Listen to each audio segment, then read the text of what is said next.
মাহফিলের প্রধান অতিথি মাননীয় জাতীয় সংসদ সদস্য জনাব ডাক্তার মোহাম্মদ হামিদুল হক খন্দকার, সম্মানিত অতিথি জনাব মোহাম্মদ আনাম ওবায়দুর রহমান, চেয়ারম্যান জেলা পরিষদ কুড়িগ্রাম, ওইগুলো সিদ্দিকি পীরজাদা কয় যায় শান্তিনগর মসজিদ কুড়িগ্রামের কৃতি সন্তান ইসলাম চিন্তাবিদ শিক্ষাবিদ জনাব মাওলানা সিরাজুল ইসলাম ফারুকী, ডাক্তার মোহাম্মদ শাহজালাল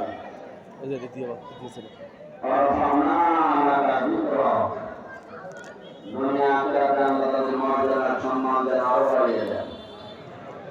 तबे कहा गलो प्रैक्टिकल लाइफ में हम को बहुत ही ज्ञान कोई बोलाम मन से बड़ा इतना